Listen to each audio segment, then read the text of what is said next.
No doubt when it comes to your sports nutrition, you've made a mistake or two along the way. I always find that learning from other people's mistakes and other people's experience is a really good way of perhaps avoiding them for ourselves in the future. And one of the things that I love doing on this podcast is sharing people's stories, mistakes, and learnings and journeys. Today, I'm really excited to introduce Brookmyer McIntyre. She is a cyclist, social media strategist. She's a storyteller, lifelong athlete, and she recently shared these posts on Instagram about 5 fueling mistakes that she has made and how she is fixing them. And the mistakes that I see a lot in practice. So I wanted to get her on board to have a chat and share her story. Welcome today, Brooke. Thank you for having me. I'm really excited to be here. You're really welcome. Do you want to give us a bit of an overview about your journey, what type of cycling and sport that you have been doing, and what's gotten you to this point to where you are today? Yeah, I have always been involved in sport. I think it was a really important thing growing up for my parents that I was involved in things. So was never good, though. Let's be clear. I played like soccer and lacrosse and field hockey, and I was never really very gifted at any of them, but participation award was for me. I started rowing when I was at university, and that I kind of found my groove. Was my first time doing endurance sports, so not like a game, but athletic, I guess, competition, a race. And I really found my groove. I was like, oh, actually, I think this is what I'm better at. I can sort of sit in the pain cave for a really long time and enjoy it maybe. And then so rowing took me pretty far. I moved to England while I was rowing. I went to Oxford Brookes University. And then after my time there, I retired from rowing. Feels like kind of silly to say, but that's what everyone called it. Yeah. And then I was like really lost. I didn't know what I was going to do, where I was going to channel that energy again. And that's when I picked up the bike. It went from something I just used to commute, because when I was living in England, I didn't have a driver's license. So I had to ride my bike everywhere, take public transport. I could ride maybe for 2 hours for fun. And then that turned into some different routes on country lanes and seeing different places. And then it was like, oh, can we do 3 hours? Can we do 100K? Can we see how far we can go? I was just riding with people, and people were like, oh, you're kind of fast. Maybe you should try to do a race or something. And entered my first race. That went pretty well. Yeah, that's what I've been doing since. I've just been racing more and more, and I just, love racing. So wherever I can get on my bike and race someone, I'm doing that at the moment. That's cool. It's fun. I mean, I started cycling and racing in England as well, although I started from triathlon, went from triathlon into cycling. But I think that's interesting that translating, going from rowing to the cycling. What sort of races are you focusing on? I know you've done a few gravel and some crit, and is it a bit of a mixture of those that you're focusing on currently? Yeah, I think those are more where the opportunities for me have been. So my first race was a gravel race because you can just sign up and go. There's no sort of requirements for you, which is good and bad, but was good for me.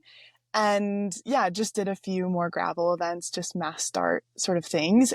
I was racing on my commuter bike.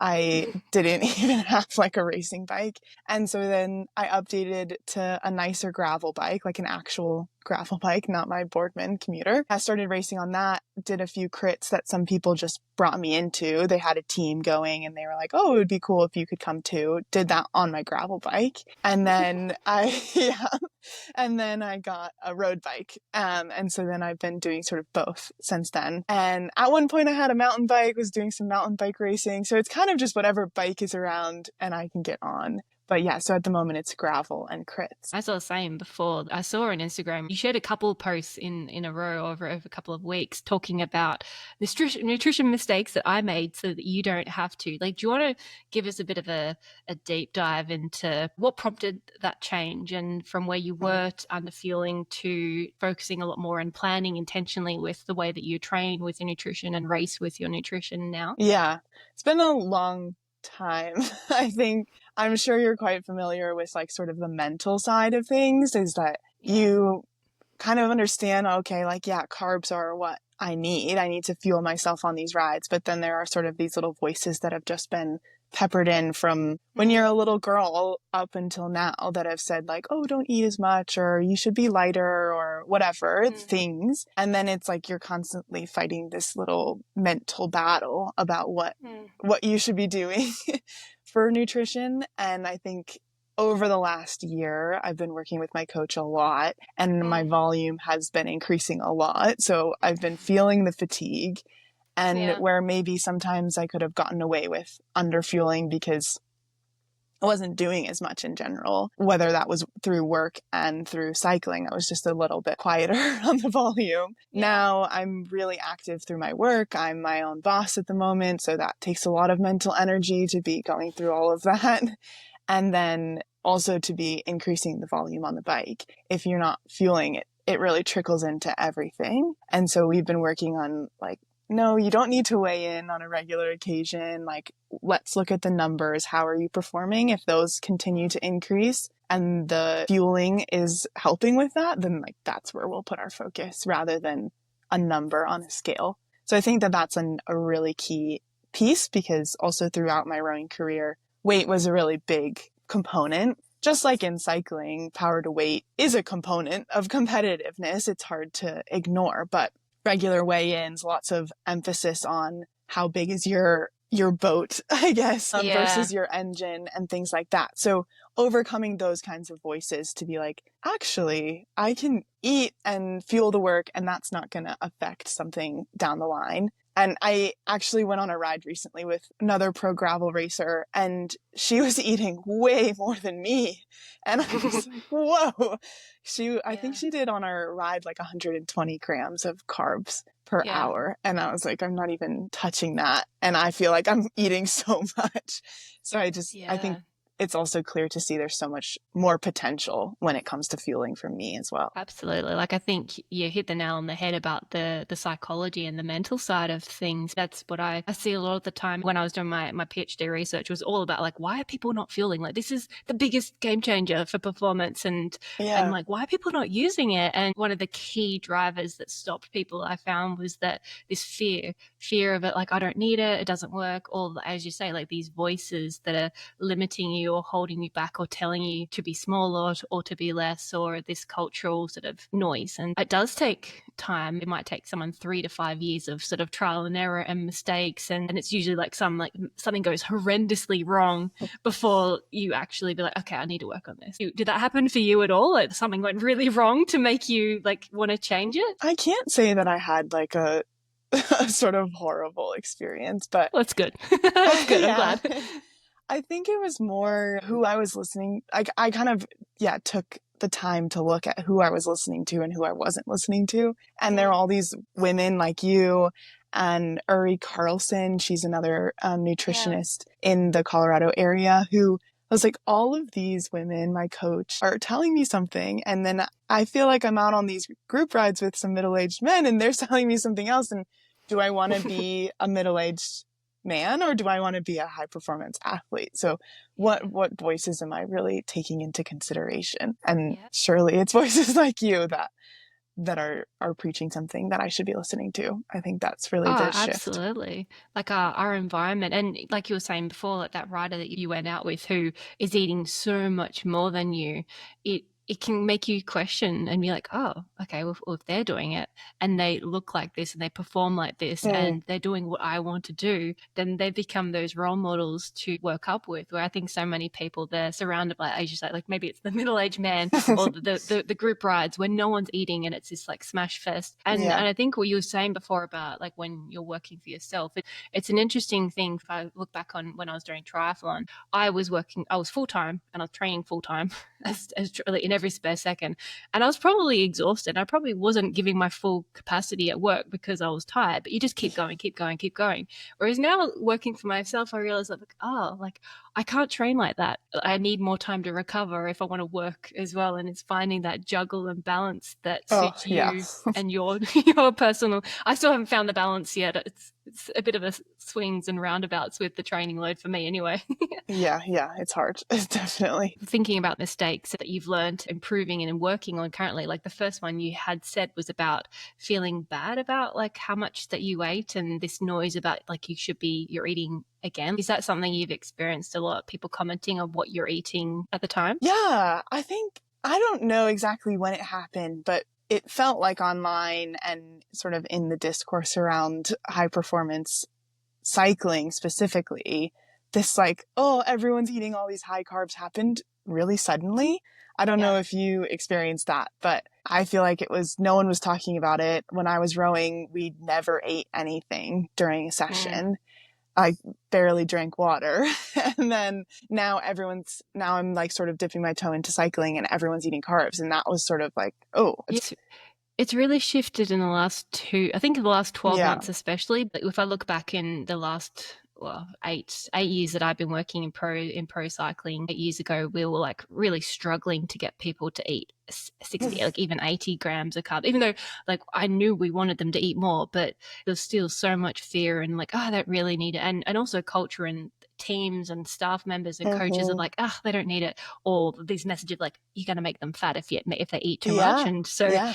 there's all these negative messages around food. For me, like part of what my mission is changing this culture from that whole eating is cheating to fueling for performance and health and Mm. happiness. But I think it's definitely the last 2 years, the last 12 months especially, that I've seen people starting to actually try it and then Yeah. and put it into place. And I think this is where so many people have lost years of their career or capacity of performance because they've been underfueling. And there's elements that you can get away with, but at some point it hits you and it affects you, Yeah. whether it's your health, your performance, or your mood or motivation to train and everything. But yeah, it is interesting just to see how this shift, and whether social media has a big part in that too, because then Yeah. more Surely. athletes are sharing what they're doing, and then you're seeing them perform better and perform faster, and Yeah. like the message is starting to shift and stick about how much of a game changer food is. Yeah, definitely.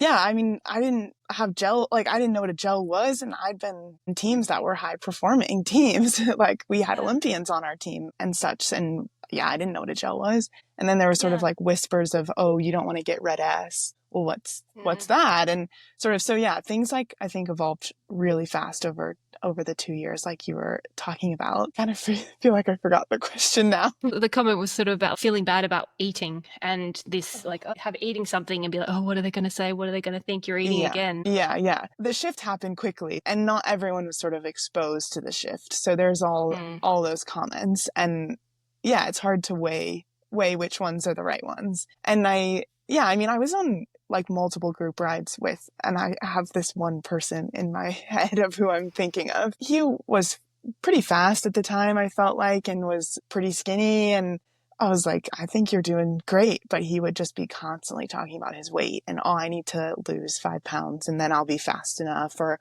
Mm. oh, why are you eating that now? Like, you should also lose 5 pounds, kind of like that's how we're all going to Yeah. get faster.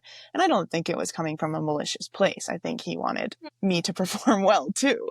But it was Yeah. maybe just not the right messaging. There's a lot of assumptions. Yeah, there's a lot of assumptions. Like if you lose weight, you'll be faster, and I've seen it for the flip side for both male and female athletes where they've gained weight and they actually perform better, heavier because they've got more muscle mass. They've Yeah. got more watts, and so it is so individual. And I've had athletes being told by directors, be like, "Oh, you need to lose weight," and I'm like, they have nothing to lose. Like chop an arm off, like chop a leg off, Jeez. like Yeah. they're Yeah. like they're like the leanest person I've ever seen, I've ever measured. Like, Yeah. and like anything less means their performance is actually going to suffer. And so Yeah. it's so individual. But I think you were saying before, like, I think it's interesting how you're like, oh, I didn't even know what a gel was. Because then that comes a little bit to the second mistake or Mm. lesson you've learned, that like sports nutrition isn't just the drinks, the gels, the chews, and that's like there's so many food. Like they've got a time and a place, absolutely, 100%. But if that's all you're eating, then you get sick of it pretty quick, and it can Yeah. cost an arm and a leg. When you start fueling Yeah. properly, when you realize how much food you need to eat, if you are trying to get for 60, 80, 90, 100 plus grams of Mm-hmm. carbs, like if you're using just commercial sports products for that, then you can easily spending hundreds a week on your Yeah. training food. so expensive. Yeah, definitely. And that, I think, has been one of those voices as well that's like, oh, Mm. this serving is costing you $5 or whatever. Like, you need to actually need this Yeah. versus maybe just be taking it in to check a box. So yeah, Yeah. definitely. And I think when we're talking about social media, looking at professional athletes, or you watch the tour and they're all downing their gels from their sponsors. So Yeah. they're not going to eat whatever potatoes on their ride, or they're not showing that on the TV. So it's hard to know what those other options are when you look at the pros, and they're the ones saying you should be Yeah. eating this much an hour because this is what's doing it for me.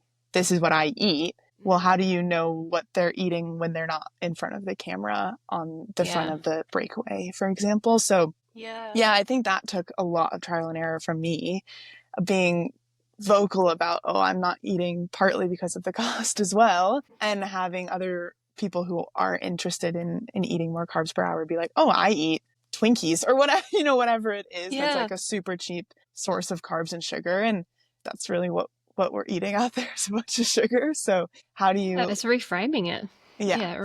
definitely. And I think I talk a lot about with people because, yes, a lot of times people will be like, they've maybe it's cake or biscuits or cookies and things that Mm-hmm. they like eating, but then they have these labels on them like, oh, it's good, it's bad. I'm like, it's never, it's context specific. There's a time and a Mm, place. Like, sure, yeah. if I ate 3 or 4 cookies right now, like, yeah, probably going to have a sugar rush and then probably go into a bit of a food coma because I'm being sedentary. But if I ate on the bike, then like, well, what does my body need in that moment? Perhaps not if I'm doing like sprints or really hard hill intervals, but if it's like an Yeah. endurance ride or a social ride, like you get to eat something you like eating, you can enjoy it, and it's giving you what the energy, the fuel that you need for that particular purpose. So Yeah. yeah, the real food. And I like that you talked about the potatoes, the salty potatoes, because if you're doing especially some of that longer stuff, Mm-hmm. then that's an error that I'll see and mistakes people are making. They're only using sweet things and they get a couple of hours in and they never want to eat another gel Yeah. ever again.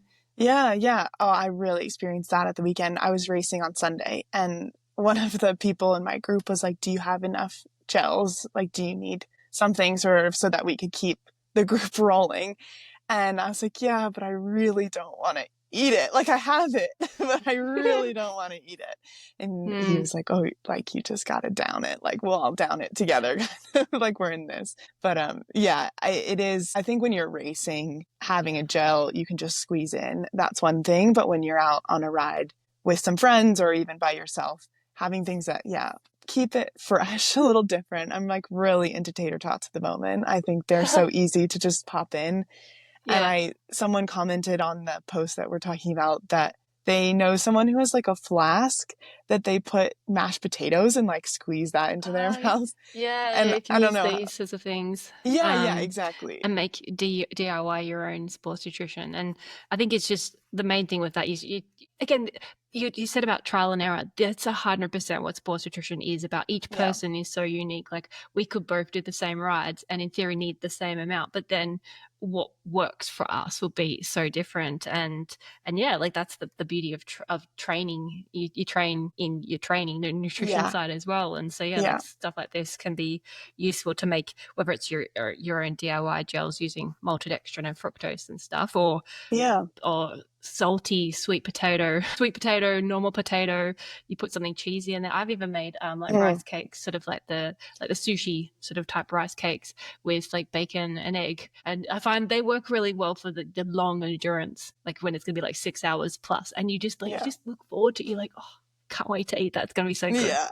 Yeah. You need things to break it down so that you can keep Mm-hmm. moving forwards for sure. Yeah. Yeah. And I think I've also done Rice Krispie treats. I know that's a bit of Yeah. a sweet option, but if you add salt to it, it kind of gives it more flavor and taste. And yeah, I think Yeah, yeah. there's They're all good. And sorts they of freeze things. well. They also freeze Mm, well. So like that's I mean, when like my freezer, probably half of my freezer, half of it is like meals, extra meals, and the other half is like sports like cake, biscuits, Rice yeah. Krispie cakes. And Yeah. because I find that I get so bored of food so quickly that Mm, like if I eat it 2 days in a row, then I'm over it. So I need to mix it up and mix and match. And so there might be cake that I haven't eaten for a couple of weeks, and I'm like, oh, I can't wait to have that brownie. I can't wait to have that banana bread. I can't wait to have that cookie. And yeah. you keep it fresh and mixed up and fuel the training differently. Yeah, definitely. And I think I talked about in the post as well, sort of looking at my nutrition like I look at my route, like planning Mm. it. And Yeah. when I didn't have a plan, I was, yeah, like whatever I had in my pockets or like whatever I just stuffed in the bag for the day, like who knows how many carbs that was. Maybe it was 2, maybe it was 120. And like there was no sort of rhyme or reason to what I was doing. And this year, as I try to increase that volume, as I try to get more serious on the bike, I'm definitely looking at it like, okay, I really do want to achieve this number in this training ride. And I know that Yeah. my intensity level is going to be here and that kind of a thing. So yeah, making it part of the planning out of the whole session. Yeah, that's what I teach people to do is like 3 steps. Like how long are you riding for? What's the intensity and what fuel type is Mm, going to support that? And it's often a mix. It might be the drinks, the gels, and some solid food, yeah. but it's all based around intensity because yeah, like you're trying to have 120 grams of carbs. Like, well, yes, in theory you could eat 4 bananas in an hour, but are you going to? Are you going to be able Jeez. to carry it? Probably not. Yeah, that would be epic. You're just like downing bananas. Yeah. Yeah, I mean, and this is where everyone's like, I know people that love having bananas on ride, and for me, like, I like bananas in a smoothie, and every time Mm. I try and have a banana on ride, it just ends up going on this big scenic tour around the countryside and ends up battered and bruised. And in the smoothies, I'm like, just there's no point wasting pocket space on this. Yeah, yeah, yeah. Pocket space is precious, definitely. Yeah.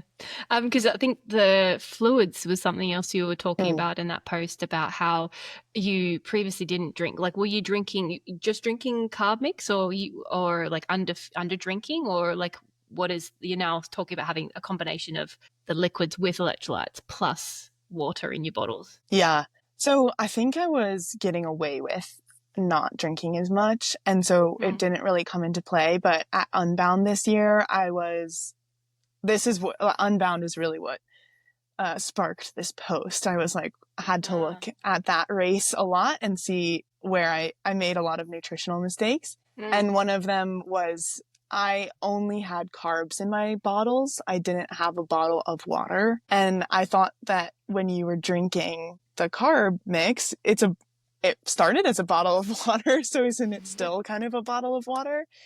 And I afterwards was like, maybe that was part of it. And then was always bringing at least one bottle of water. And maybe in my pack was having my my carb mix.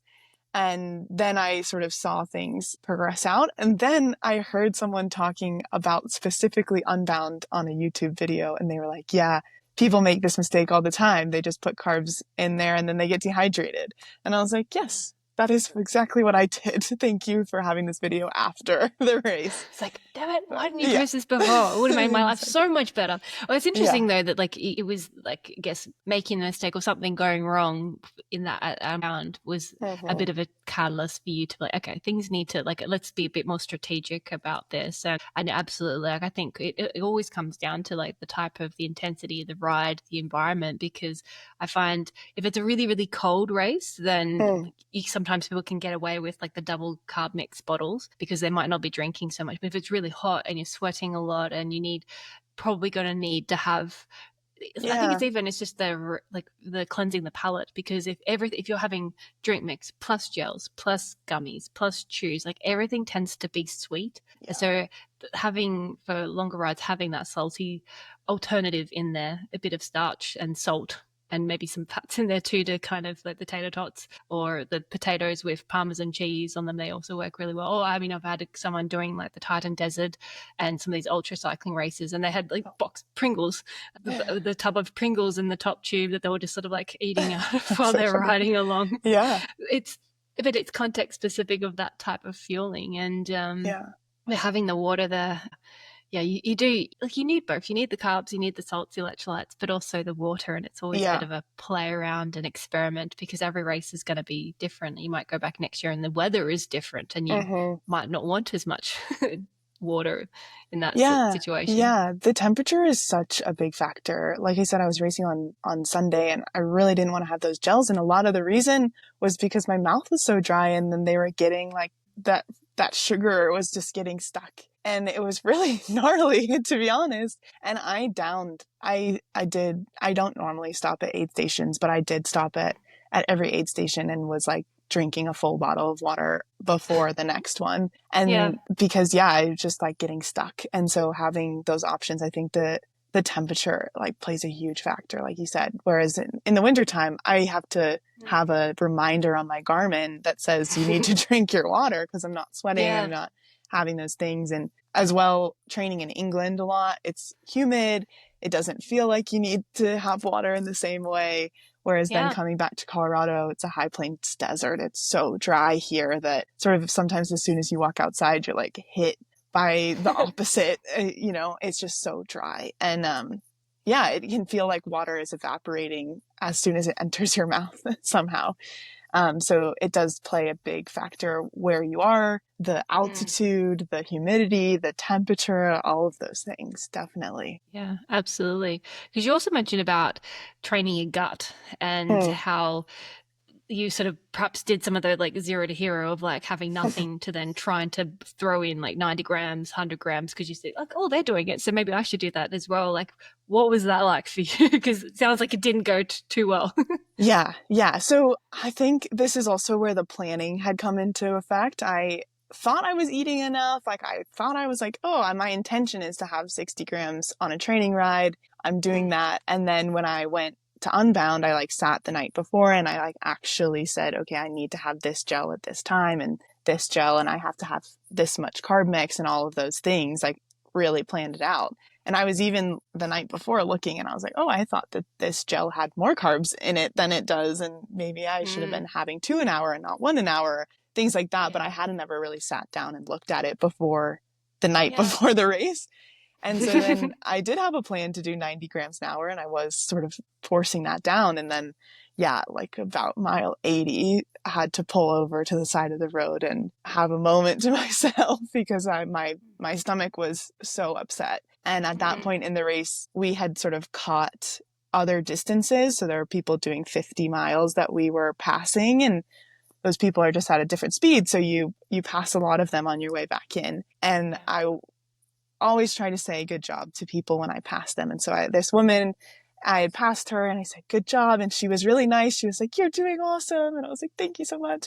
And then I pulled over and I had my moment. And then I came back on and she was like, you just keep pedaling. Like she was like, her tone changed. She was like, I feel really sorry for you.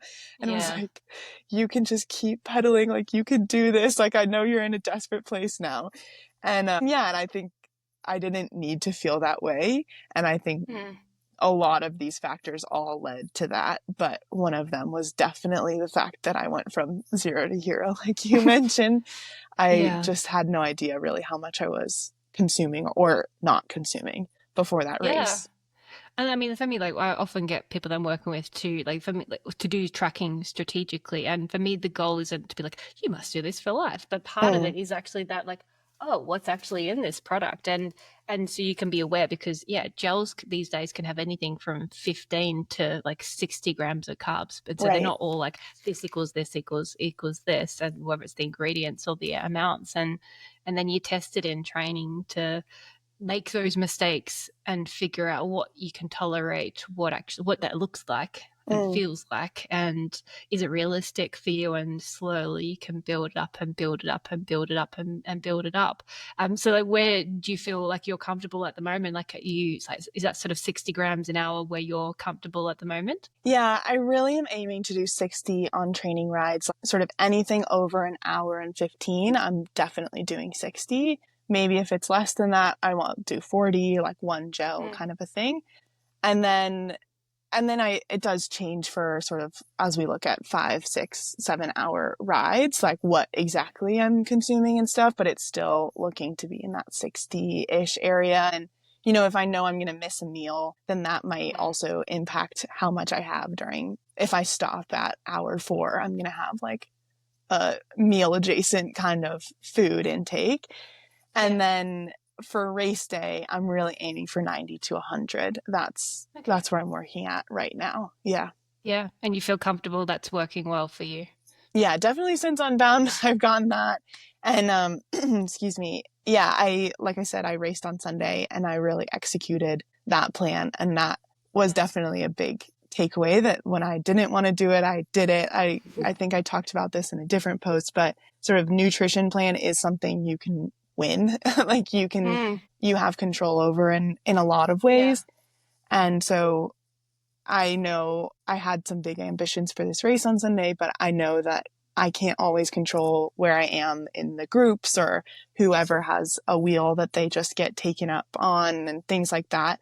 But I know that I can make sure I'm eating. So definitely embrace that this weekend and hit those goals. That's cool. So then, yeah, so obviously, like one of I think that the final like lesson that you talked about was how in the past that you were only feeling the easy rides, which is interesting because Mm, then I find that they're the rides that people often don't ride. Like, oh, it's only an hour, it's only 2 hours, like it's only 3 hours. Like I don't need to feel for anything less than 3 hours. And so mm, for you, you said you were having at least a little bit on those yeah, easy rides, but it was the hard ones, the interval sessions that you weren't feeling in those. And so learning, and then that's why you experience the gut issues when you yeah. get to race day because it's a bit of a shock to the system. Like, what's going on? Yeah. Yeah.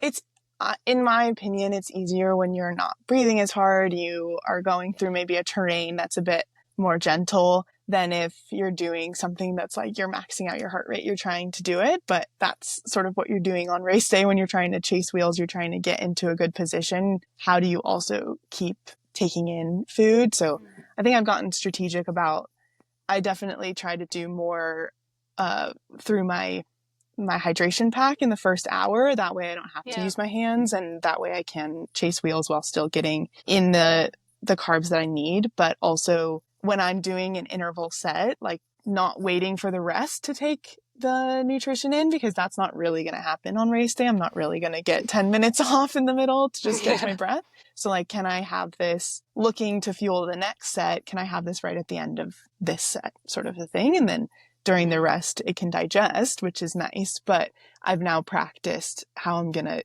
intake a fuel while I'm trying to breathe at the same time. So Yeah. yeah, I think having the ability to, yeah. And I think also knowing, okay, if something happens while I'm trying to have this gel, which can do, people can see you're having a gel, they attack.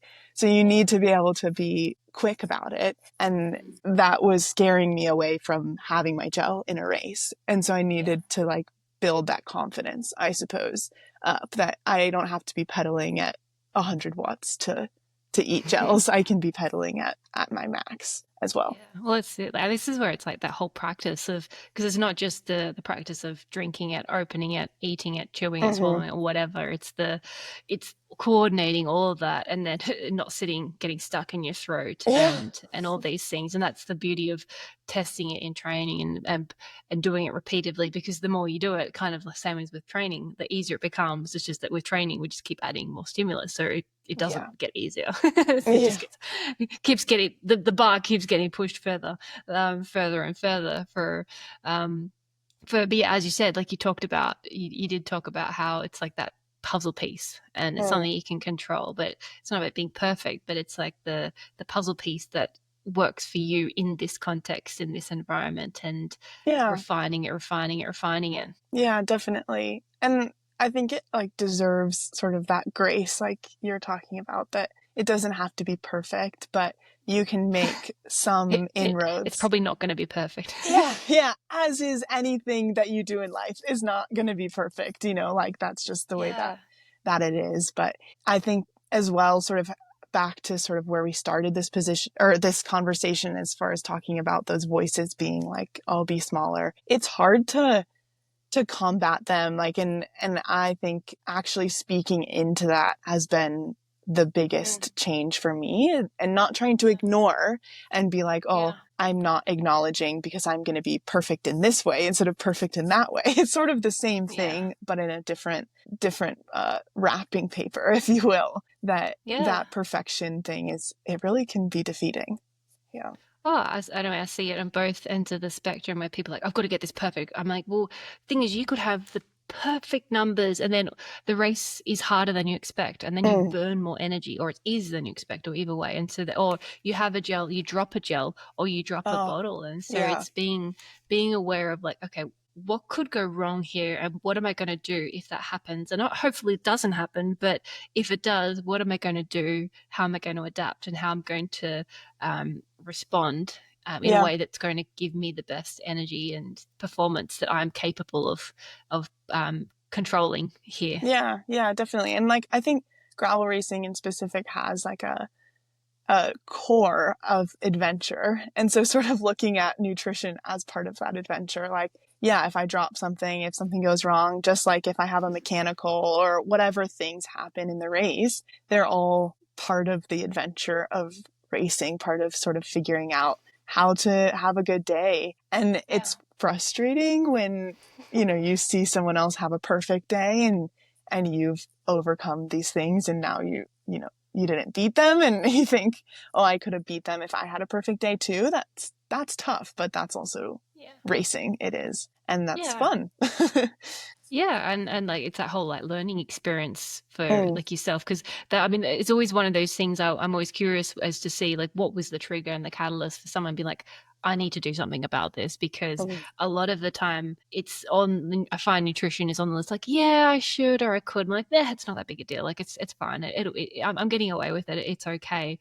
And there's usually something that sort of stimulates it. But a lot of the work I'm doing with people is on the psychology side of rewiring those thoughts or beliefs of like, I don't need it, it's okay, I can get away with it, or it's not going to make that much of an impact. And to helping rewire that, like, okay, we'll just give it a go, like test it yeah. out and see. And then you feel the difference and you're like, oh, I'm a different human. Like I'm Yeah. curious to hear, like, for you, did you feel changes and results quickly, or did it sort of take time for you? Yeah. I think I've always been an athlete who sort of is like, I have what I have and I'm just going to do whatever I do with it. So in some ways, like I know people who are really fine tuned into their equipment or they're really fine tuned in how their body feels today. And they're like, oh, I'm not feeling great. And that can get in their head. And I sort of have Yeah. always been like, I just show up and try my hardest and that's what happens. And Yeah. like I was racing on my commuter bike and sort of didn't think anything too deep in that. And then I got a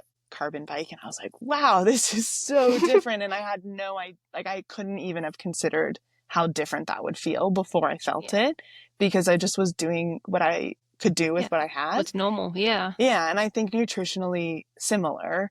I maybe bonked quite a few times, but I was like, well, I set out to do this ride. I'm going to finish this ride. And this is just how it feels. Like it's hard. Yeah. And not until I started adding those things in was I like, oh, maybe I don't have to feel that way. And maybe I Yeah. don't have to lay on the floor for hours after my ride as well.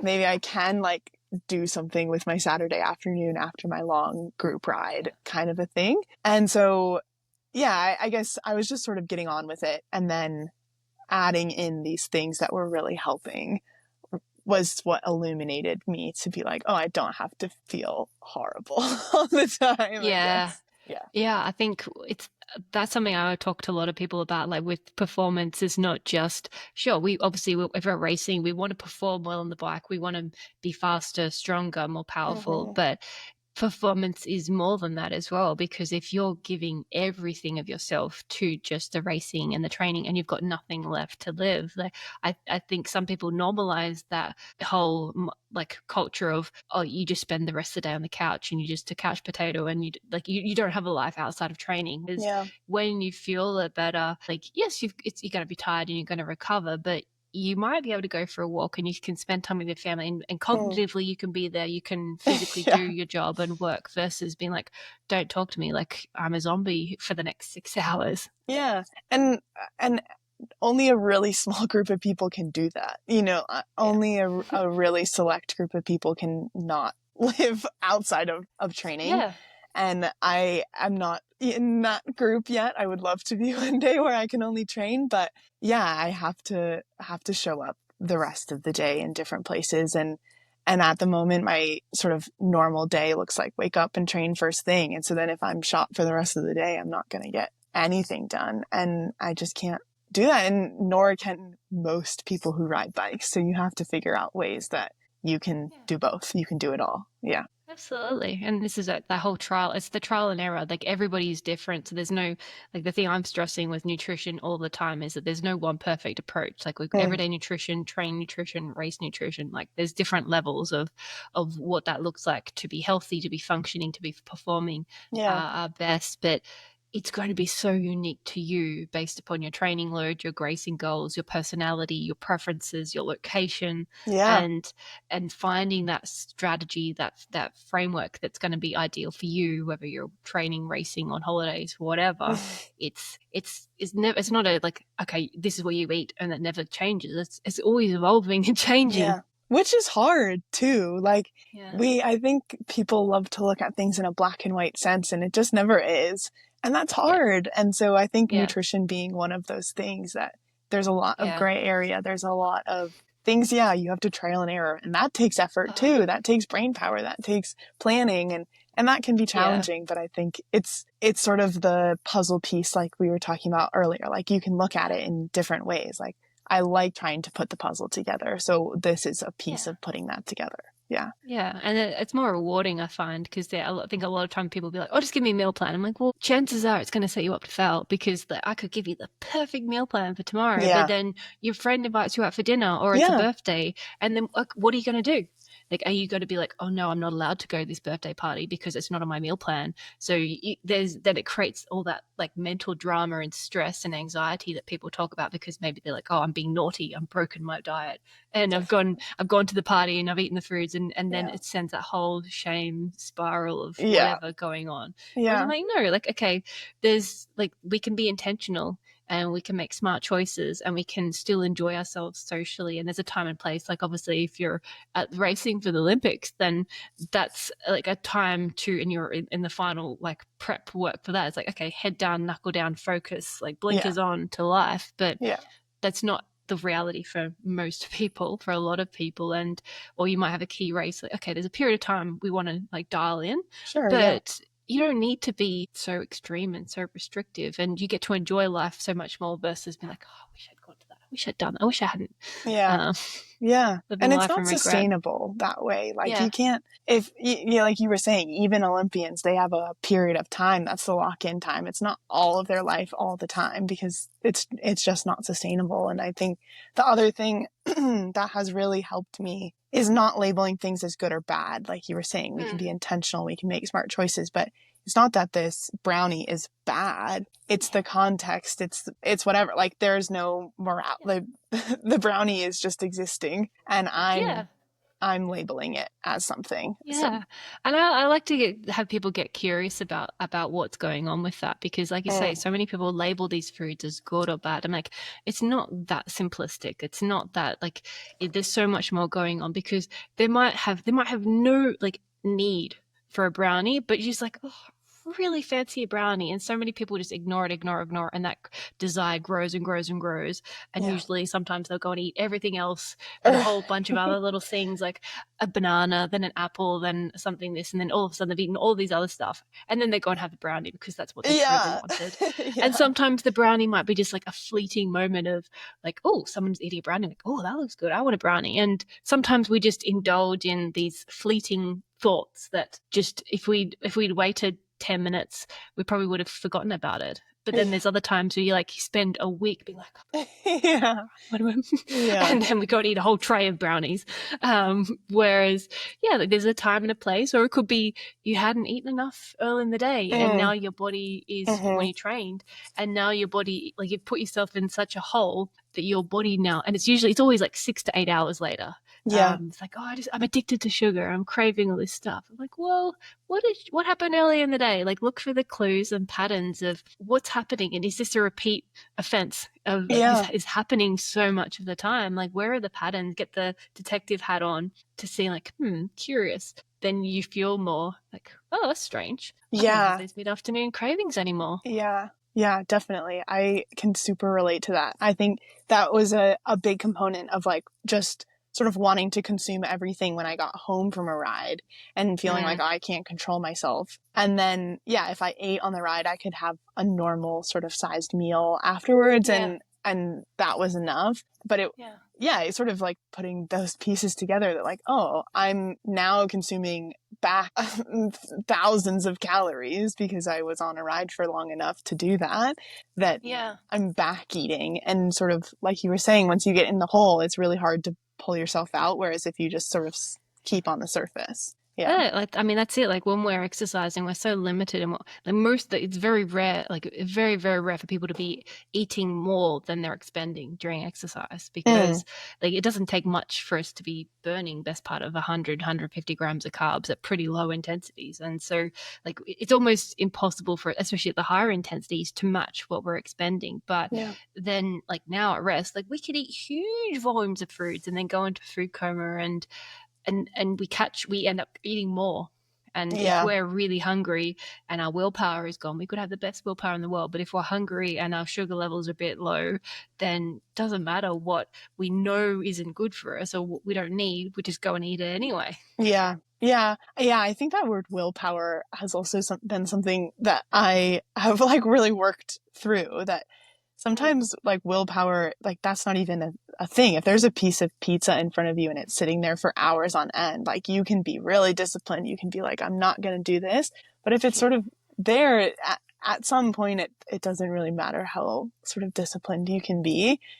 Yeah. And I think it's also like giving yourself the opportunity to make good choices. Like, so maybe I'm not going to have pizzas laying around my house as well. Yeah. And, Oh, understanding yeah, yourself and what the barrier is. Like I think a lot of times when I'm working with people is I get them to start exploring this stuff and be like, interesting. Like and this is what helps you find the strategies that work best for you. Because some people you can have stuff in the house and it's fine, and other people it's not fine. And so it's not that one strategy is better than the other. Like chocolate, for example, I know some people like, oh, you just have the 5 block chocolate method and you have 5 blocks of chocolate in your house all the time and then you're not going to want to eat it. And I'm like, well, that might work for you, but then for another person they're just going to eat 5 blocks of chocolate because yeah, it's in their house.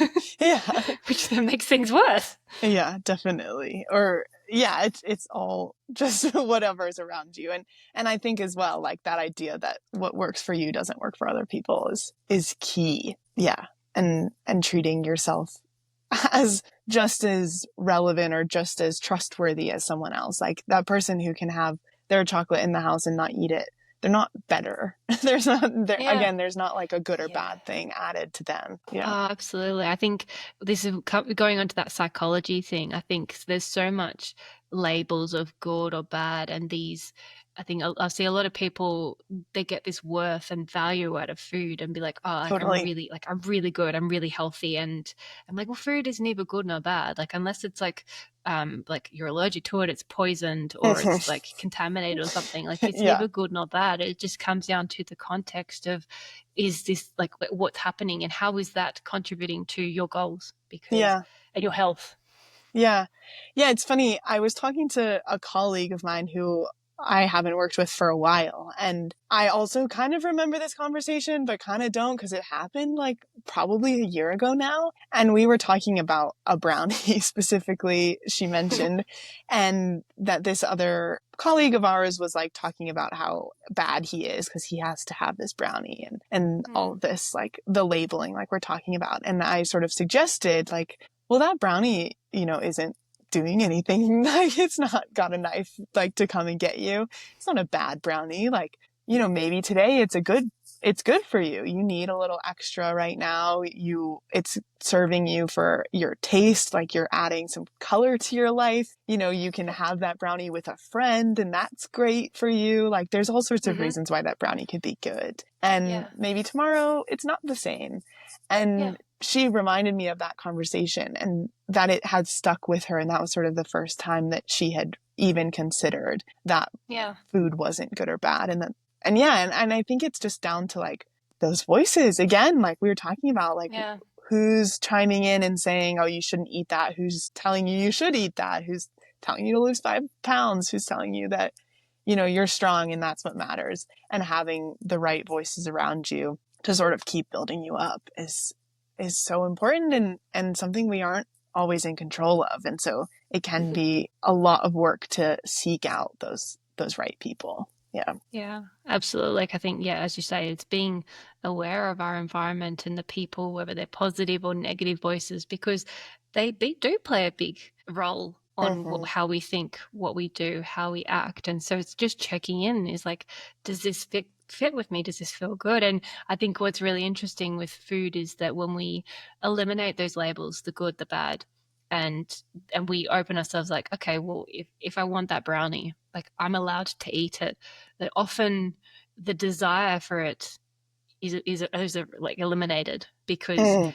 sometimes the desire can come just from being told, like the message of like, I can't have it, I can't have it. Yeah, Whereas yeah, when it's like, well, no, we can make this work, we can incorporate this intentionally, but like, let's incorporate it in a way that makes you feel good and is yeah, realistic and sustainable. yeah. And that, whether it's brownie, whether it's chocolate, whether it's cookies, it's chips, it's wine, and yeah, I think it's interesting because it's something that takes time. It's not going to Mm. happen overnight, and you will find your own path around that and along that. And there might be times when a food is incorporated in your life a lot, and then times when it's like it's just not even a thing. It's Yeah, not even, yeah, it's totally. interesting. Yeah, you just don't have a desire for it. Yeah.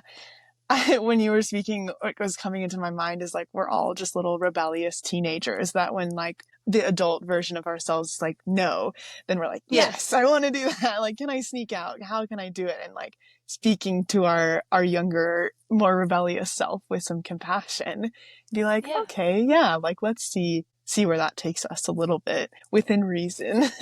Then yeah, yeah, like we get the rebellion spirit out of us a little bit, and we can channel our energy in places that actually make a difference and not stuck here thinking about brownies. yeah. Like I I talk wonder. about it being like the red button, like the little toddler brain of like, you can't, don't push the red button, and you just, all you want to do then is like Yeah. push the red button and Yeah, or eat the totally. food because someone's told you that you can't. Where when someone's like, oh, you can eat it, you're like, oh, okay. Who cares? Are you Yeah. sure? Yeah, yeah, I mean, yeah. I've next to my desk have this bag of lollies or sweets and candy that it's like, it's been there for 6 months, and it just doesn't even occur to me to eat it. Yeah. I can touch it with my hand right now, because for me that food is labeled as it's training food, it's ride food, and Yeah.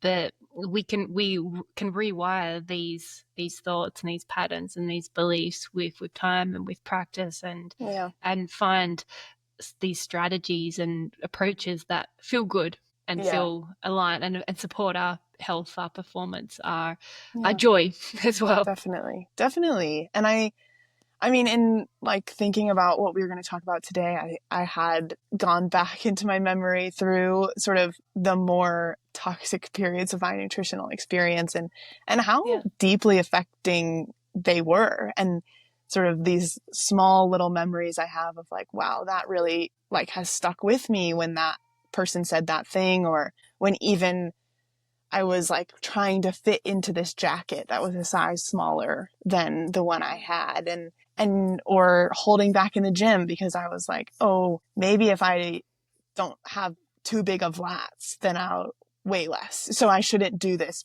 bench pull as hard as I possibly can. I don't want to build muscle. yeah, And then I sort of think like, that's crazy. Who is trying mm, not to become as powerful as they can be in a power yeah, based sport? And so, yeah, sort of like just speaking into them and really thinking about like, oh wow, I've come so far. This like is really cool. And how much I've really been curious, like we've been talking about, what is right for me. Like, actually, I'm a mm, super powerful athlete. My legs are super strong. I should yeah, keep making them stronger. That's where I can make a difference yeah, versus some other teammates I have who are tiny, and that's just who they are, and they can climb up yeah, a hill like nobody's different, like nobody's yeah, I don't know what the phrase is now, but nobody's business. That's what I was trying to say.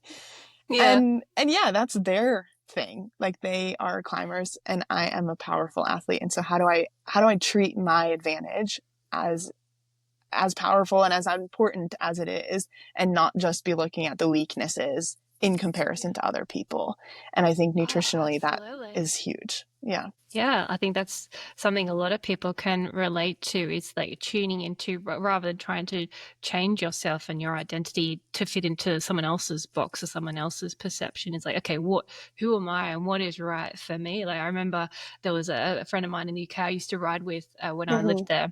And probably good 20 kilos lighter than me. So I'm more of a power athlete as Mm-hmm. well. I would say I'm a sprinter or it's like time trialist. That's my domain. And she was a hill climber. So for Mm-hmm. her, it was like the steeper, like 3 minute sort of races. And she'd be like miles ahead of me. But then my absolute power was 3 times hers. So Yeah. then I could drop her on the flat, I could drop her on everything. So again, it all comes down to like what kind of riding and racing and training and what are your goals? Because it's Mhm. all well and good of like trying to drop 20 kilos, which for me, I'd get sick. Yeah. It's just basically that whole like, oh, Yeah. what am I gonna chop off to make Exactly. this happen? Exactly. It's not feasible. It's not Yeah. realistic.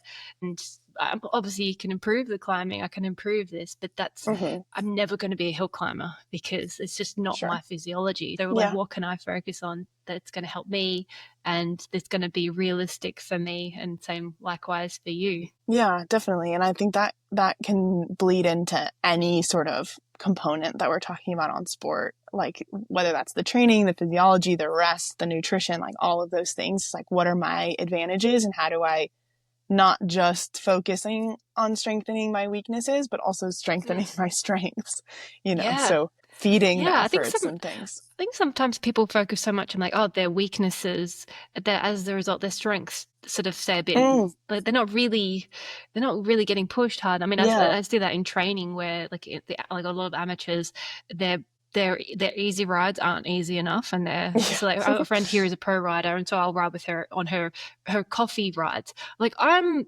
at my sort of like FTP sort Yeah. of on the limit, sort of like Yeah. heart rate 160 on her coffee ride sort of thing, and huffing and puffing a little bit. And so like if I was trying to do that all the time, but for her, her heart rate's like 110, and she's like, yeah, like chat chat chat chat chat chat chat, and I'm like huffing and puffing. Yeah. And whereas like so many people, they're training too hard, and then they get to their hard set training sessions and they just don't have the power because they haven't Mm, recovered, and they're stuck in that messy middle. And yeah. it's similar with so many other aspects of like, okay, some things we just need to take a step back up, and this it's not worth focusing on too much. Whereas if we focus on this, how much further, how much better can we be if that's our focus and what we prioritize our time on? Yeah. And I think for me at the moment, nutrition is one of those things. Like it is Mm. sort of a weakness I'm trying to build up because I feel like the investment is worth it. But Mm. at certain, like I think the training, I'm really good at executing training the way that I'm supposed to execute it. So I don't need to spend as much brain power Mm. on making sure that my rides are executed perfectly. I've already sort of done that. So now it's, yeah, how do I execute the nutrition to the next level Mm. and keep moving myself that way? Definitely. Yeah. And you can't It's so do funny everything. because so many people, I think, will focus. They'll do the training no matter what. Like, as you say, like they're Mm, dialed in, this yeah. training, I'm committed to my coach, like this is happening, even if you feel rubbish, like you'll go and do it. Whereas if you do spend a bit more time and do fuel that before, during, and after, and get your energy balance and timing better aligned, then like those hard sessions that you often like, oh yeah, I'll make it, I make it happen, but it's a struggle. They Yeah. don't feel like such a struggle, and you're like, oh, okay, that wasn't as hard as I was expected to be. Like, oh, I've got new powers in that. Like Yeah. it's easier because you're not being depleted quite so extremely. Totally. And I think there has been another voice that's been like, oh, if you're not on the ground afterwards, you didn't try hard enough. Like there was Yeah. more within you. And I think fueling things, I'm like, oh, actually, like I can walk around after this race and not be on the ground for for hours afterwards because I did empty it out. And I think there's like a glamorizing of laying on the Mm. ground after an effort. And it's like, Yeah. oh, actually, but if you fed yourself a little bit, you don't need to do that. And that's not really Yeah. the And there's ideal a time and place. a place for that. Like Sure. obviously there's a time, like there's a ride I did the other day where I was particularly pushing for this particular segment. But as a result, because I pushed myself like above and beyond, pretty much almost vomited at the top. And it meant that I had to cut the ride short because I had nothing left for the rest of the ride. So I kind of sabotaged what was really a social ride just by trying to prove a point Classic. to myself Yeah. from that. But and there's a time and a place for that. But Yeah. yeah, like as you say, it's this whole like tough act kind of thing going on, that like you're like, yeah, but if you weren't able to show your full potential because you're underfueled in that Hmm. process. I'm like, is it really worth bragging about? Yeah. Yeah. Was laying on the ground like an accomplishment or a sign of something going wrong? Yeah, Yeah. definitely. And what Yeah. could you have And done? And I think there's definitely a time and a place for that. Like the end of a race. Like if there's a sprint for the finish, like yeah, you want to be able to give your all, and that you would expect to be on the floor at the finish Yeah. line, kind of in that. But the benefit of the purpose of having fueled so much more is that you get to that finish line, you get to show that Yeah. us Yeah. you have that little bit extra left versus being like, where is this finish line? I don't know if I'm going to make it. Where is Yeah. it? Yeah, which we've had those rides. They are rough when you're like, okay, can I be Like, done now? can someone push me home? I'm like, I Yeah, want to go yeah, home. I need a taxi. definitely. And yeah, and I'm not saying that I don't ever try super, super hard. Like, I will be honest, I was crying when I crossed the finish line on Sunday, like, because I put in a big effort and sort of, if I'm not in the middle of my emotional spectrum, I'm crying sort of on either end. So whether I'm happy or sad, it's just tears. And that's what happened. I was pushing myself really, really hard. And it was breathing hard, and I was like did need to take a minute, but then I could go to the tent and be with my teammates for an hour afterwards, and I could do things, and I was Yeah. functional, like we were talking about. I could show up in my life. And yeah, I push myself, like, do not get me wrong on that. But I can also, now that I have been feeding myself, like, keep keep the ball rolling a bit more and not Yeah. be stuck, if you will. Yeah. Yeah. No, it's amazing. Well, thank you very much for sharing your journey. Before we wrap up, do you have any final words of wisdom or any words that you would say to that younger version of yourself who was perhaps under fueling or on the fence about like, oh, maybe I should, maybe I shouldn't sort of fuel my training? Like, what would you say to her? Yeah, I think I'm always saying this to myself, but like speaking to myself with more compassion and being sort of curious about things rather than so punishing sometimes. Like, in my superpower being, I will always execute a workout. I have that discipline. I will do those things. It can also bite me because I'm like, why wasn't this done exactly the way that you said it should be done? And having sort of that ability to ebb and flow with things, and that ability to be kinder to myself and try things. And, if I give myself a week of trying a new strategy, it doesn't work, I can not keep doing it. I'm not stuck for the rest of my life trying this thing that I said I'll try for a week. But let me give myself a week. So I think being able to be curious, like we've talked about today, allowing for some compassion, for some like the normal flow of things as you build it up is what I always am telling myself, but definitely what I would tell myself when I was younger. Yeah.